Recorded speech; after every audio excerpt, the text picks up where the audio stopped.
Welcome back to Dead Good Book Reviews and the latest episode of Overbooked, the series where I talk about every single book on my shelf because apparently I thought that was a good idea.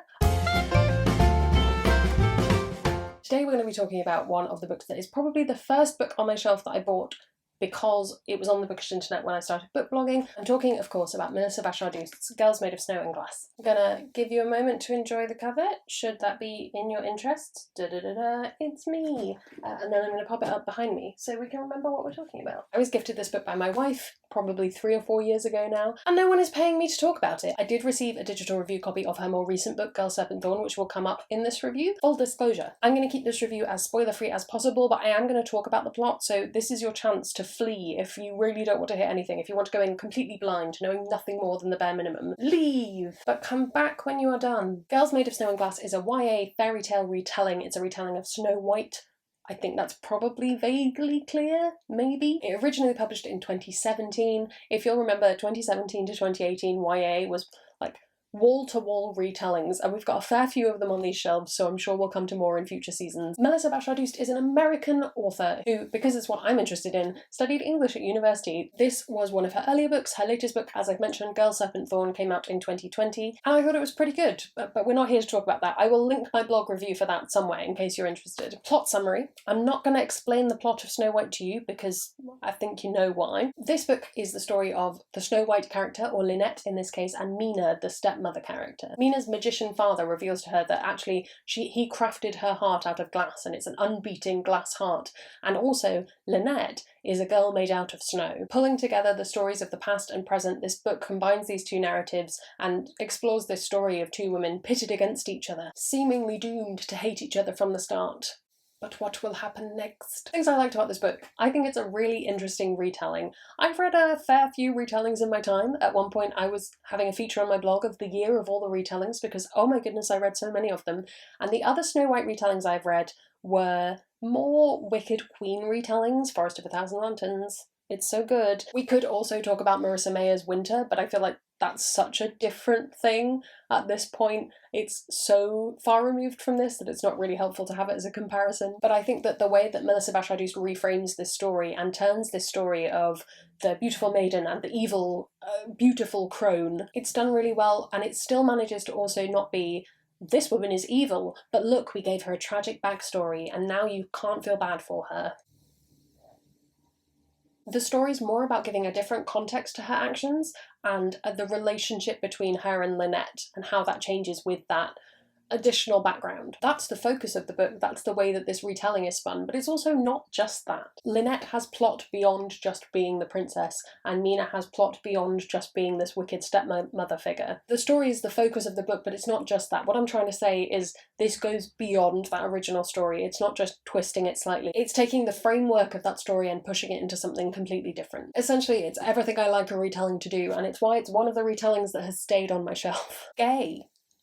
I haven't worn this jumper intentionally, but now that I'm here, let's just do a gay shimmy. I had honestly completely forgot that this book was sapphic until I reread it in 2020. Having read Girl, Serpent, Thorn, which is also sapphic, I don't know why I'm surprised. I don't know how I'd managed to blank that from my memory, but it is in fact sapphic. It's a very sweet little additional romance that I almost got very angry at, but I don't want to talk about it too much because I think we'll get into spoiler territory. Suffice to say, it got my stamp of queer approval. Atmosphere. As you may know, atmosphere is one of the biggest things I look for in a book. I, for sure, think that this book has it. There's a wonderful contrast between this kind of winter palace that they're living in for most of the book, and occasionally we get forays into the summer, and the difference between the two I think is really powerful. And there's a lot of metaphor caught up in there, but the author just manages to capture the difference between the two and what that means to the characters. There's something in that contrast and that divide that really sparks fairy tale for me, and that kind of very seasonal focus, again,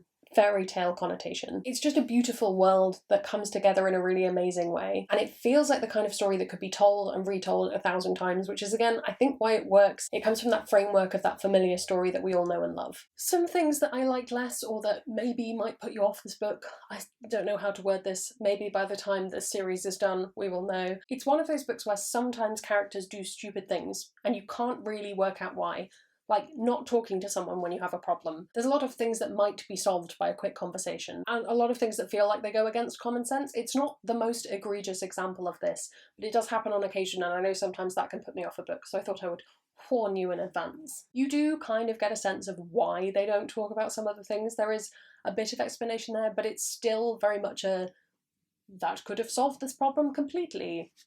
And maybe for you that's a thing that you really like in a book, is you like difficulty and angst and sitting behind the pages of a book going, why won't you talk to each other? I have some comparisons for you. I've mentioned Forest of a Thousand Lanterns. That's a really good Wicked Queen retelling. If you want a character who consistently chooses power over all of the feelings that happen in this book, that would be a great option. I've also included the Bone Shard Daughter because any opportunity to talk about the Bone Shard Daughter, but also I think it has a lot of that family lying to one another, not communicating things, is it malicious or is it not, kind of energy behind it. More sapphic YA fantasy, I thought I'd recommend Girls of Paper and Fire, which is really gay and really good, and it's a great series and I would recommend it anyway, but also there's some vague energy somewhere in there. Final thoughts, should you go and get a copy of this? My thinking is yes, if you haven't been completely burned out on YA retellings from a couple of years ago. Having read almost every single YA retelling out there, I mean,